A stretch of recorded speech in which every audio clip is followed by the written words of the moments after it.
pertanyaan tentang keberadaan Tuhan telah membayangi peradaban manusia selama berabad-abad. Ia merupakan pertanyaan fundamental yang menyentuh inti eksistensi kita, memandu sistem nilai, dan membentuk pandangan dunia kita. Namun, pertanyaan ini terbukti sangat sulit, bahkan mustahil, untuk dijawab secara definitif menggunakan metode-metode yang biasa kita gunakan untuk memahami dunia, yaitu metode ilmiah yang bergantung pada bukti empiris yang dapat diverifikasi. Oleh karena itu, pertanyaan utama yang akan kita hadapi dalam video ini adalah, apakah ada bukti yang meyakinkan untuk keberadaan Tuhan? Dan bagaimana kita harus mendekati pertanyaan yang begitu mendalam dan kompleks ini? Mengingat keterbatasan inheren dari bukti empiris, kita akan menyelidiki berbagai argumen, baik teistik maupun ateistik, mengakui kekuatan dan kelemahan masing-masing, dan akhirnya menekankan peran keyakinan pribadi dalam membentuk jawaban atas pertanyaan yang begitu fundamental ini. Perjalanan kita akan menyingkap bukan hanya keterbatasan bukti empiris, tetapi juga kompleksitas pemahaman manusia itu sendiri. Seringkali, ateisme disajikan sebagai posisi yang semata-mata didasarkan pada ketiadaan bukti empiris yang meyakinkan untuk keberadaan Tuhan. Namun, pendekatan ini terlalu menyederhanakan kompleksitas ateisme sebagai sebuah filsafat, mengklaim bahwa ketiadaan bukti sama dengan bukti ketiadaan adalah kesalahan logika yang umum. Ketiadaan bukti empiris untuk keberadaan Tuhan tidak secara otomatis membuktikan ketidakadaannya. Alam semesta yang luas dan misterius, dengan hukum-hukum fisika yang rumit dan kehidupan yang beragam, menawarkan ruang untuk berbagai interpretasi, dan ketiadaan bukti yang meyakinkan untuk satu interpretasi, yaitu keberadaan Tuhan, tidak secara otomatis mendukung interpretasi alternatif lainnya, yaitu ketiadaan Tuhan. Kritik terhadap ateisme yang hanya bergantung pada ketiadaan bukti empiris juga terletak pada pengabaian argumen filosofis dan logis yang mendukung posisi ateis.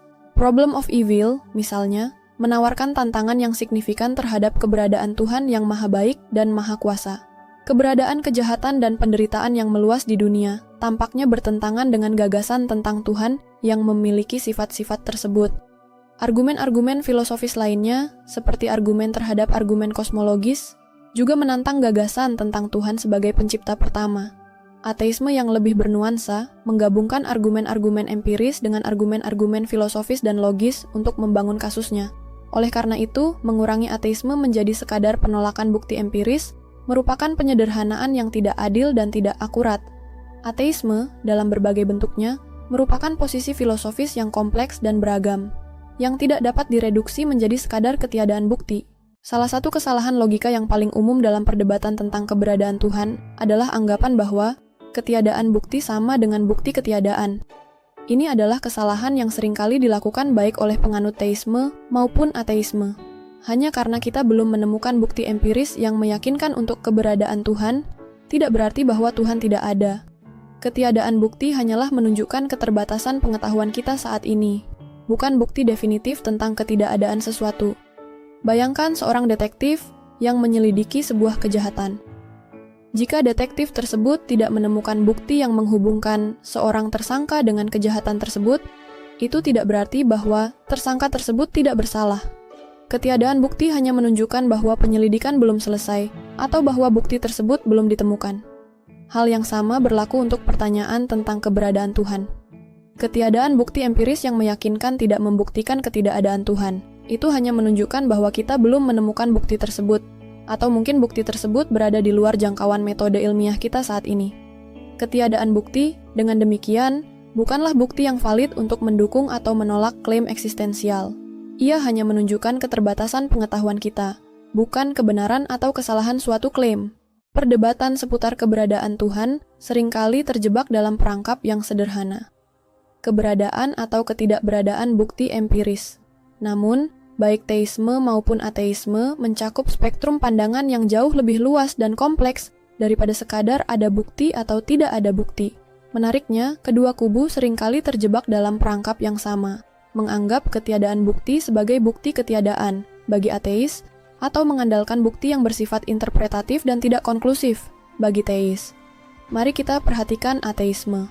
Mengatakan, ateisme hanya bergantung pada ketiadaan bukti adalah penyederhanaan yang berlebihan. Memang, Beberapa ateis mungkin bermula dari posisi ini, menyatakan bahwa karena tidak ada bukti yang meyakinkan tentang keberadaan Tuhan, maka mereka tidak percaya pada keberadaannya. Namun, banyak ateis lain berargumen dari landasan filosofis yang lebih kuat. Mereka mungkin mengemukakan argumen-argumen seperti problem of evil, yang mempertanyakan bagaimana Tuhan yang maha baik dan maha kuasa dapat membiarkan kejahatan dan penderitaan yang begitu meluas. Atau, mereka mungkin mengkritik argumen kosmologis, menunjukkan kelemahan logis dalam argumen-argumen yang mencoba membuktikan keberadaan Tuhan sebagai penyebab pertama. Beberapa ateis mungkin berpegang pada naturalisme metodologis, menekankan pentingnya penjelasan alamiah atas penjelasan supranatural, bukan karena mereka yakin tidak ada Tuhan, tetapi karena mereka percaya bahwa pendekatan ilmiah adalah cara yang paling efektif untuk memahami dunia. Namun, kebingungan tidak hanya terbatas pada ateis. Teis juga seringkali menghadapi tantangan dalam memberikan bukti yang meyakinkan. Argumen desain, misalnya, seringkali dikritik karena mengandalkan analogi yang lemah dan mengabaikan penjelasan ilmiah alternatif. Pengalaman religius pribadi, meskipun sangat berarti bagi individu, tidak dapat dijadikan bukti yang objektif dan universal. Bahkan dalil-dalil na'li, yang dianggap sebagai wahyu ilahi oleh beberapa orang, tidak dapat diterima sebagai bukti oleh mereka yang tidak memiliki keyakinan yang sama. Baik teisme maupun ateisme menghadapi tantangan dalam memberikan bukti yang meyakinkan dan konklusif. Perdebatan ini seringkali terjebak dalam perangkap interpretasi dan keyakinan pribadi, menunjukkan keterbatasan pendekatan yang hanya bergantung pada bukti empiris. Ketiadaan bukti bukanlah bukti ketiadaan, dan keberadaan bukti yang bersifat interpretatif tidak selalu konklusif. Perdebatan ini, pada akhirnya, mengungkapkan kompleksitas pemahaman manusia tentang eksistensi dan keterbatasan pengetahuan kita. Argumen desain juga dikenal sebagai argumen teleologis atau argumen kosmologis dalam konteks tertentu, merupakan argumen klasik untuk keberadaan Tuhan yang berpusat pada kompleksitas dan keteraturan alam semesta. Argumen ini berpendapat bahwa kompleksitas dan keteraturan alam semesta, termasuk kehidupan itu sendiri, tidak mungkin muncul secara kebetulan atau melalui proses acak. Sebaliknya, kompleksitas dan keteraturan ini menunjukkan adanya perancang cerdas, yaitu Tuhan. Dalam bentuknya yang paling sederhana, argumen desain beranalogi dengan sebuah jam tangan. Jika kita menemukan sebuah jam tangan yang rumit di padang pasir, kita secara naluriah akan menyimpulkan bahwa jam tangan tersebut dirancang dan dibuat oleh seseorang, bukan muncul secara kebetulan. Dengan cara yang sama, argumen desain berpendapat bahwa kompleksitas dan keteraturan alam semesta menunjukkan adanya perancang cerdas, yaitu Tuhan. Argumen kosmologis, yang seringkali terkait erat dengan argumen desain, berfokus pada asal-usul alam semesta. Argumen ini berpendapat bahwa alam semesta harus memiliki penyebab pertama, suatu entitas yang berada di luar ruang dan waktu yang memulai seluruh proses kosmik. Penyebab pertama ini, menurut argumen kosmologis, adalah Tuhan. Meskipun argumen desain dan argumen kosmologis telah lama digunakan untuk mendukung keberadaan Tuhan, kedua argumen ini telah menghadapi kritik yang signifikan. Kritik-kritik ini seringkali berfokus pada penjelasan ilmiah alternatif untuk kompleksitas dan keteraturan alam semesta, seperti teori evolusi dan teori Big Bang. Teori-teori ini menawarkan penjelasan alamiah untuk kompleksitas dan keteraturan alam semesta tanpa memerlukan perancang supranatural. Namun, argumen desain dan argumen kosmologis tetap menjadi argumen-argumen yang penting dan berpengaruh dalam perdebatan tentang keberadaan Tuhan. Mereka menunjukkan upaya manusia untuk memahami asal-usul dan tujuan alam semesta, dan mereka terus memicu diskusi dan perdebatan yang mendalam. Argumen desain, dengan daya tarik intuitifnya, menawarkan pendekatan yang mudah dipahami untuk mendukung keberadaan Tuhan. Kekuatan utamanya terletak pada kemampuannya untuk menangkap rasa kagum akan kompleksitas dan keteraturan alam semesta. Melihat kompleksitas kehidupan, dari sel tunggal hingga ekosistem yang rumit, sulit untuk tidak merasa terpesona dan bertanya-tanya tentang asal-usulnya. Argumen desain memanfaatkan rasa kagum ini, menyarankan bahwa kompleksitas tersebut menunjukkan adanya perancang cerdas, yaitu Tuhan. Analogi jam tangan yang sering digunakan menunjukkan dengan jelas bagaimana keteraturan dan fungsi yang rumit mengisyaratkan adanya perancang. Namun, argumen desain juga memiliki kelemahan yang signifikan. Salah satu kelemahan utamanya adalah ketergantungannya pada analogi yang terbatas. Analogi jam tangan, meskipun intuitif, tidak sepenuhnya akurat. Proses evolusi misalnya, menunjukkan bagaimana kompleksitas dapat muncul melalui proses seleksi alam dan mutasi acak, tanpa memerlukan perancang cerdas. Analogi ini juga mengabaikan kemungkinan adanya mekanisme alamiah lain yang belum kita pahami sepenuhnya, yang dapat menjelaskan kompleksitas alam semesta. Kelemahan lain dari argumen desain adalah sifatnya yang bersifat interpretatif. Apa yang dianggap sebagai desain cerdas oleh satu orang, mungkin dianggap sebagai hasil dari proses alamiah oleh orang lain. Tidak ada kriteria objektif yang dapat digunakan untuk membedakan antara desain cerdas dan proses alamiah. Ini membuat argumen desain rentan terhadap bias konfirmasi, di mana orang cenderung melihat bukti yang mendukung keyakinan mereka sendiri dan mengabaikan bukti yang bertentangan. Terakhir, argumen desain seringkali menghadapi tantangan dari kemajuan ilmu pengetahuan. Penemuan-penemuan ilmiah baru terus memberikan penjelasan alamiah untuk fenomena yang sebelumnya dianggap sebagai bukti desain cerdas. Teori evolusi, misalnya, telah memberikan penjelasan yang meyakinkan tentang asal-usul kehidupan dan keragaman spesies. Teori Big Bang juga menawarkan penjelasan alamiah untuk asal-usul alam semesta. Seiring dengan kemajuan ilmu pengetahuan, argumen desain menjadi semakin lemah karena penjelasan-penjelasan alamiah semakin banyak dan semakin meyakinkan. Meskipun argumen desain memiliki daya tarik intuitif, kelemahan-kelemahannya yang signifikan menunjukkan bahwa ia tidak dapat dianggap sebagai bukti yang meyakinkan untuk keberadaan Tuhan. Ia tetap menjadi argumen yang menarik untuk dipertimbangkan, tetapi ia harus dikaji secara kritis dan diimbangi dengan penjelasan-penjelasan ilmiah alternatif.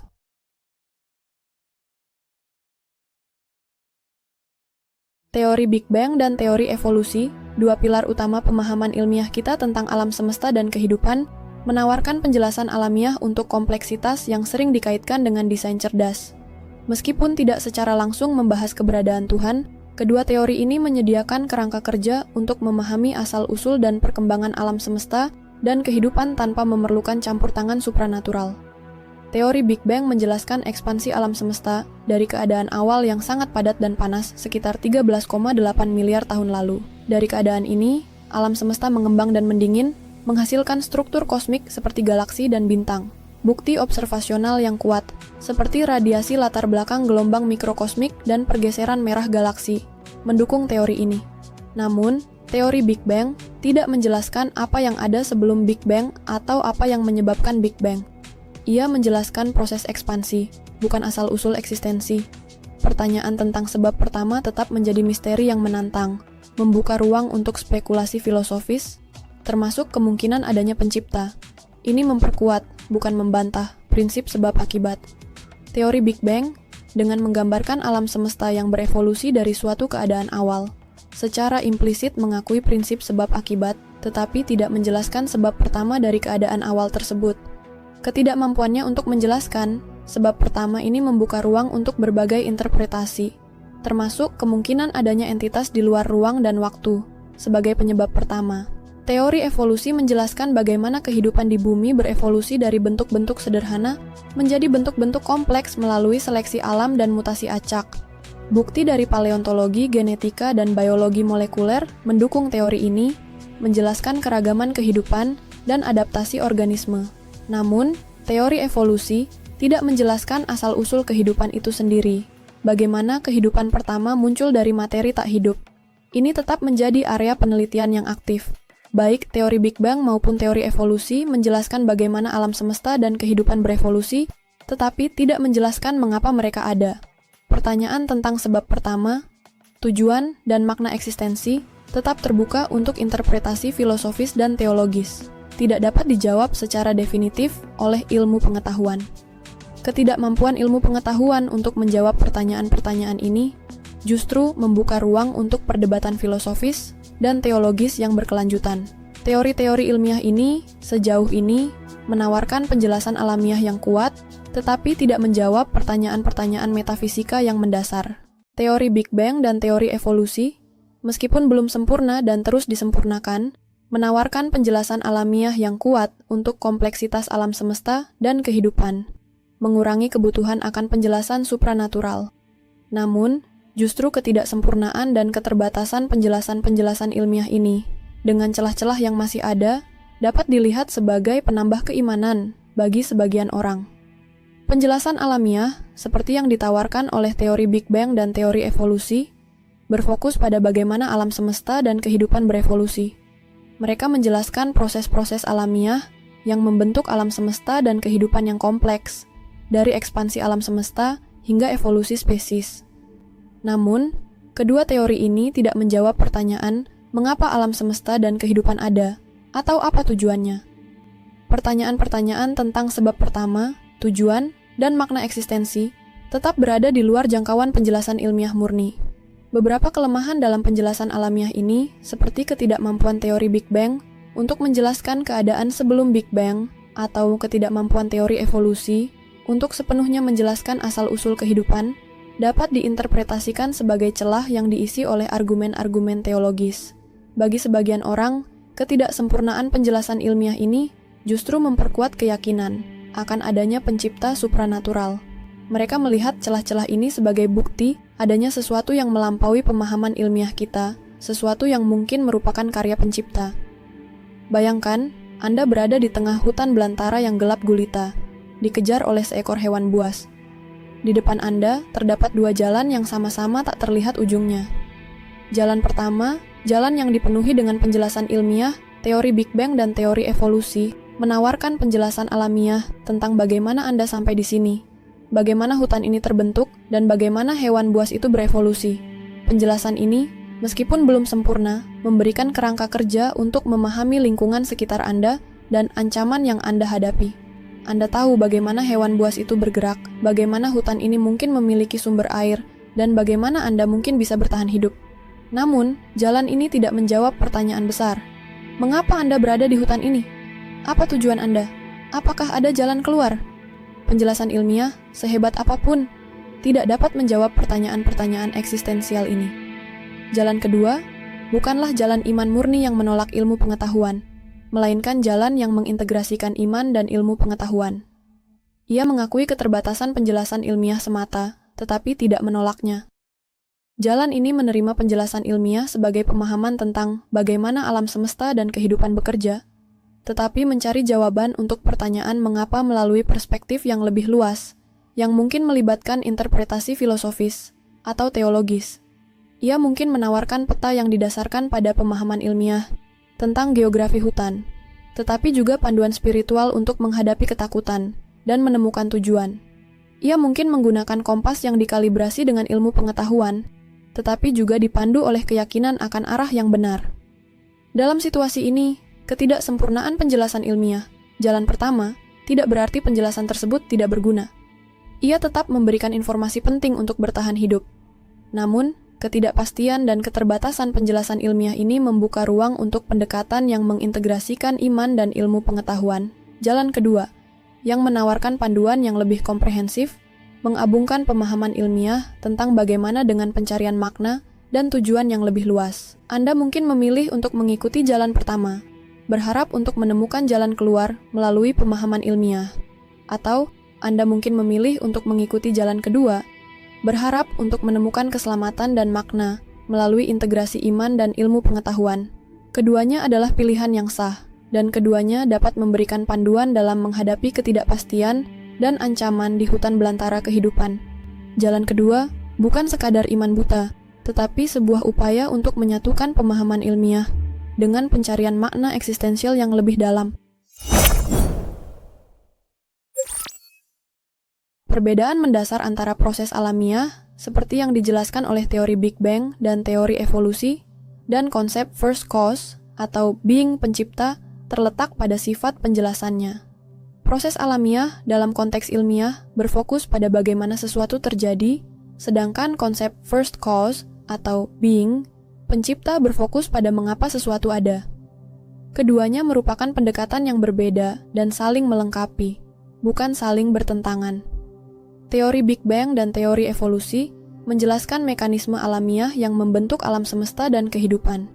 Teori Big Bang menjelaskan ekspansi alam semesta dari keadaan awal yang sangat padat dan panas, menjelaskan bagaimana alam semesta berevolusi dari keadaan awal tersebut hingga mencapai keadaan yang kita amati sekarang.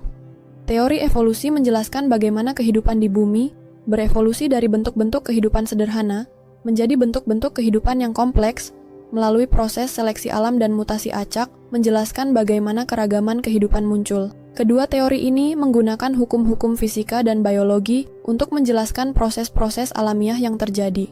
Konsep first cause atau being pencipta, di sisi lain, berfokus pada pertanyaan tentang asal-usul eksistensi itu sendiri. Ia mencoba menjawab pertanyaan, mengapa alam semesta dan kehidupan ada, bukan hanya bagaimana mereka berevolusi. Konsep ini seringkali melibatkan entitas supranatural yang berada di luar ruang dan waktu, yang menciptakan alam semesta dan kehidupan. Penjelasan ini bersifat metafisika, melampaui jangkauan penjelasan ilmiah murni. Perbedaan ini dapat dianalogikan dengan sebuah bangunan.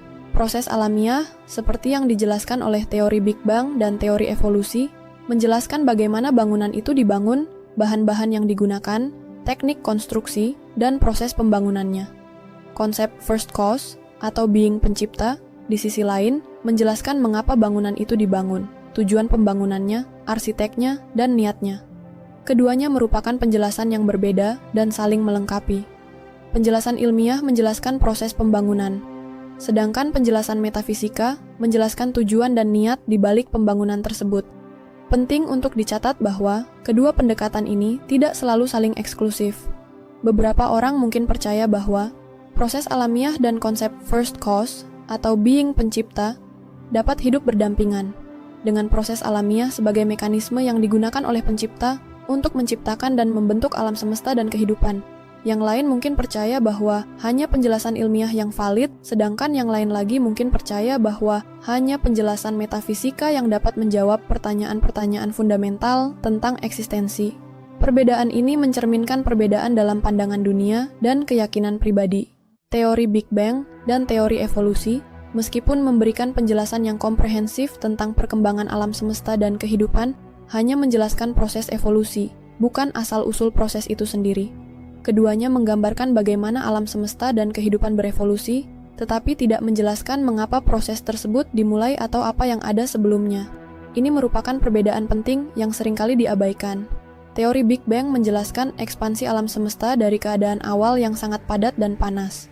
Ia menjelaskan bagaimana alam semesta berevolusi dari keadaan awal tersebut hingga mencapai keadaan yang kita amati sekarang, menjelaskan pembentukan galaksi, bintang, dan struktur kosmik lainnya. Namun, teori ini tidak menjelaskan apa yang menyebabkan keadaan awal tersebut atau apa yang ada sebelum Big Bang. Ia hanya menjelaskan proses yang terjadi setelah keadaan awal tersebut. Pertanyaan tentang asal-usul keadaan awal tersebut tetap menjadi misteri yang belum terpecahkan. Demikian pula, teori evolusi menjelaskan bagaimana kehidupan di bumi berevolusi dari bentuk-bentuk kehidupan sederhana menjadi bentuk-bentuk kehidupan yang kompleks melalui proses seleksi alam dan mutasi acak. Ia menjelaskan bagaimana keragaman kehidupan muncul dan bagaimana spesies beradaptasi terhadap lingkungan mereka. Namun, teori evolusi tidak menjelaskan asal-usul kehidupan itu sendiri, yaitu bagaimana kehidupan pertama muncul dari materi tak hidup. Pertanyaan tentang asal-usul kehidupan tetap menjadi area penelitian yang aktif dan menantang. Argumen kosmologis yang mencoba membuktikan keberadaan Tuhan sebagai first cause atau penyebab pertama alam semesta menghadapi beberapa kelemahan signifikan. Meskipun argumen ini secara intuitif menarik bagi sebagian orang, ia gagal untuk memberikan bukti empiris yang meyakinkan dan rentan terhadap berbagai kritik filosofis. Kelemahan-kelemahan ini justru membuka ruang bagi iman untuk mengisi celah-celah yang ditinggalkan oleh argumen kosmologis. Salah satu kelemahan utama argumen kosmologis adalah asumsinya bahwa segala sesuatu harus memiliki penyebab. Argumen ini seringkali berpendapat bahwa alam semesta memiliki penyebab dan penyebab tersebut adalah Tuhan. Namun, asumsi ini sendiri tidak terbukti. Mungkin saja alam semesta tidak memiliki penyebab, atau mungkin saja penyebabnya adalah sesuatu yang berada di luar pemahaman kita saat ini. Ilmu pengetahuan tidak dapat membuktikan atau menyangkal keberadaan penyebab pertama, dan argumen kosmologis gagal untuk memberikan bukti yang meyakinkan untuk mendukung asumsinya. Kelemahan lain adalah argumen kosmologis seringkali mengandalkan analogi yang terbatas. Ia seringkali membandingkan alam semesta dengan objek-objek yang diciptakan, seperti sebuah jam atau sebuah lukisan, dan berpendapat bahwa alam semesta juga harus memiliki pencipta. Namun, analogi ini tidak sepenuhnya akurat. Alam semesta berbeda dari objek-objek yang diciptakan, dan mungkin saja ia memiliki asal-usul yang berbeda. Analogi ini gagal untuk memperhitungkan kompleksitas dan keunikan alam semesta. Terakhir, argumen kosmologis seringkali menghadapi masalah regresi tak terbatas. Jika Tuhan adalah penyebab pertama alam semesta, maka apa yang menyebabkan Tuhan? Argumen ini dapat terus berlanjut tanpa batas, tanpa pernah mencapai penyebab pertama yang sebenarnya. Ini menunjukkan bahwa argumen kosmologis tidak dapat memberikan jawaban yang memuaskan untuk pertanyaan tentang asal-usul alam semesta. Kelemahan-kelemahan argumen kosmologis ini membuka ruang bagi iman untuk mengisi celah-celah yang ditinggalkan oleh argumen tersebut. Iman dalam hal ini bukanlah sekadar penerimaan argumen kosmologis yang lemah, tetapi merupakan suatu keyakinan yang melampaui pembuktian ilmiah. Iman mengisi celah-celah yang ditinggalkan oleh ilmu pengetahuan, menawarkan jawaban untuk pertanyaan-pertanyaan yang tidak dapat dijawab oleh ilmu pengetahuan semata. Wilayah posisi iman terletak pada pertanyaan-pertanyaan fundamental tentang eksistensi, tujuan, dan makna hidup, yang tidak dapat dijawab secara definitif oleh argumen kosmologis atau ilmu pengetahuan lainnya.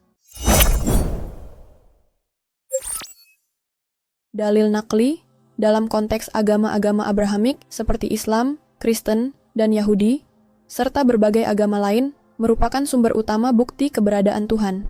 Berbeda dengan dalil akli yang mengandalkan penalaran dan logika filosofis, dalil nakli berakar pada wahyu ilahi yang tertuang dalam kitab-kitab suci.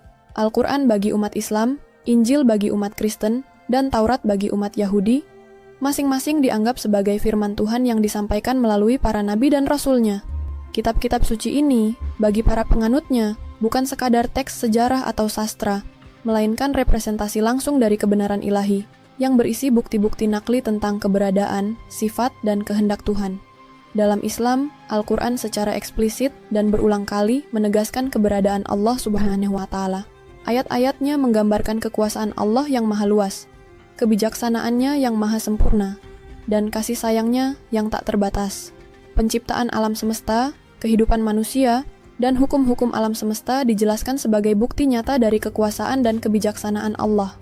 Kisah-kisah para nabi dan rasul, mujizat-mujizat yang mereka lakukan, dan janji hari akhir semuanya merupakan bagian integral dari narasi Al-Quran, yang bertujuan untuk mengukuhkan keyakinan akan keberadaan dan kekuasaan Tuhan yang transenden. Tidak hanya itu, Al-Quran juga memberikan panduan hidup yang komprehensif, mengarahkan manusia menuju jalan yang benar dan menjauhi kesesatan. Bagi umat Islam, Al-Quran bukanlah sekadar buku, melainkan pedoman hidup yang langsung berasal dari Tuhan. Sebuah bukti nakli yang tak terbantahkan. Demikian pula, Injil dalam agama Kristen dan Taurat dalam agama Yahudi juga mengandung dalil nakli yang kuat.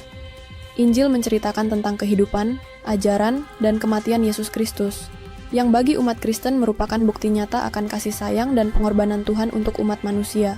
Taurat, yang berisi hukum-hukum dan kisah-kisah para nabi, dianggap sebagai wahyu Tuhan kepada Musa dan merupakan dasar dari ajaran Yahudi.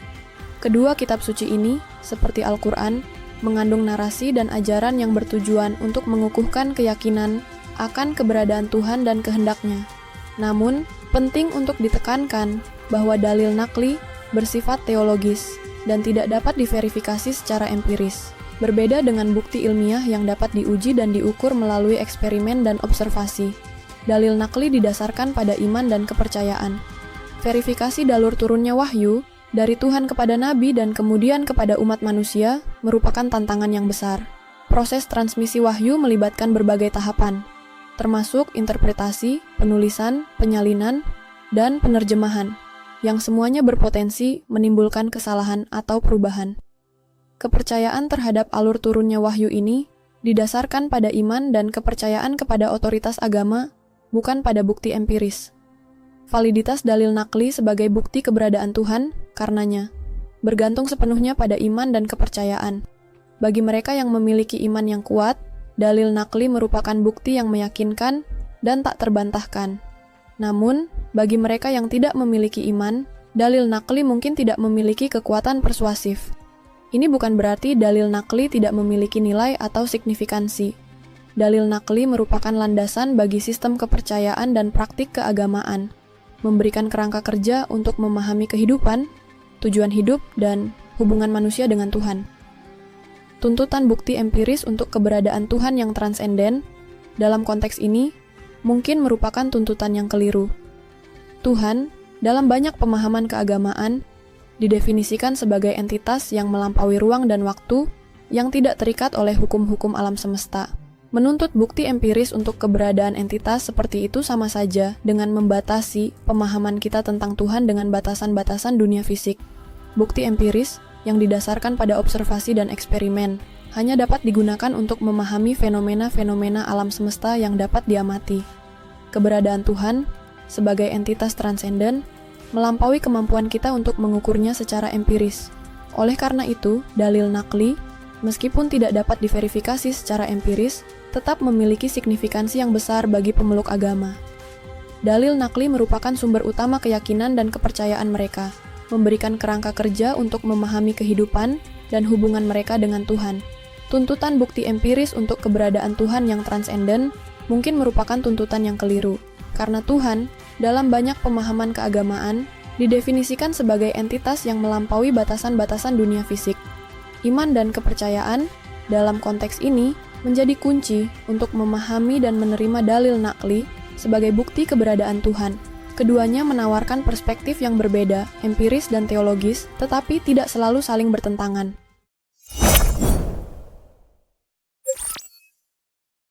Karena kemustahilan pembuktian empiris untuk keberadaan Tuhan, perdebatan tentang keberadaannya pada akhirnya kembali pada keyakinan individu. Ini merupakan inti dari permasalahan ini, sebuah titik temu yang seringkali diabaikan dalam perdebatan yang seringkali tidak produktif. Seseorang dapat memilih untuk percaya atau tidak percaya pada Tuhan, dan tidak ada bukti empiris yang dapat secara pasti membuktikan atau menyangkal keberadaannya. Ini bukan berarti pertanyaan tersebut tidak penting atau tidak bermakna. Justru, ketidakmampuan sains untuk memberikan jawaban definitif menyoroti kedalaman dan kompleksitas pertanyaan eksistensial ini. Seorang ateis, dengan demikian, dapat dengan sederhana menyatakan, "Saya tidak percaya," tanpa perlu terlibat dalam argumen yang rumit dan menuntut bukti empiris yang mustahil untuk diberikan. Ketidakpercayaan ini bukanlah kekurangan intelektual atau kegagalan untuk memahami argumen teologis. Ini adalah posisi yang sah dan valid, sama seperti kepercayaan pada Tuhan. Perbedaan mendasar terletak pada kerangka berpikir dan premis awal. Teis memiliki kepercayaan seringkali didasari oleh iman, pengalaman pribadi, atau interpretasi teks suci. Ateis, dalam banyak kasus, menempatkan penekanan pada penjelasan ilmiah dan rasional, menganggap ketiadaan bukti empiris sebagai alasan yang cukup untuk ketidakpercayaan mereka. Ini bukanlah soal saintisme yang sempit, tetapi lebih kepada perbedaan metodologi dan epistemologi dalam mencari kebenaran. Ketidakpercayaan pada Tuhan, dengan demikian, bukanlah kekurangan bukti, tetapi merupakan pilihan epistemologis yang sah. Tidak ada satupun posisi yang secara inheren lebih benar atau lebih salah daripada yang lain, karena pertanyaan tentang keberadaan Tuhan berada di luar jangkauan pembuktian empiris. Perdebatan yang berpusat pada bukti empiris seringkali menjadi perdebatan yang sia-sia, karena kedua belah pihak beroperasi dengan premis dan kerangka berpikir yang berbeda secara fundamental. Bagi mereka yang percaya, kepercayaan tersebut seringkali merupakan inti dari identitas dan makna hidup mereka, didukung oleh pengalaman spiritual, komunitas religius, dan sistem nilai yang terintegrasi. Bagi mereka yang tidak percaya, penjelasan alternatif, penekanan pada rasionalitas dan empirisme, serta ketiadaan bukti yang meyakinkan, dapat menjadi alasan yang cukup untuk ketidakpercayaan mereka. Pada akhirnya, kepercayaan atau ketidakpercayaan pada Tuhan adalah masalah keyakinan pribadi, dan tidak dapat diputuskan secara pasti melalui argumen atau bukti. Menerima hal ini bukan berarti menyerah pada relativisme, tetapi mengakui batasan-batasan pengetahuan manusia dan menghargai keragaman perspektif dalam menghadapi pertanyaan-pertanyaan eksistensial yang mendalam. Perdebatan yang lebih produktif akan berfokus pada pemahaman dan penghormatan terhadap perbedaan keyakinan, daripada pada upaya untuk membuktikan atau menyangkal keberadaan Tuhan melalui bukti empiris yang, pada dasarnya, tidak mungkin untuk diperoleh. Perbedaan ini, pada akhirnya, merupakan bagian dari kekayaan dan kompleksitas pengalaman manusia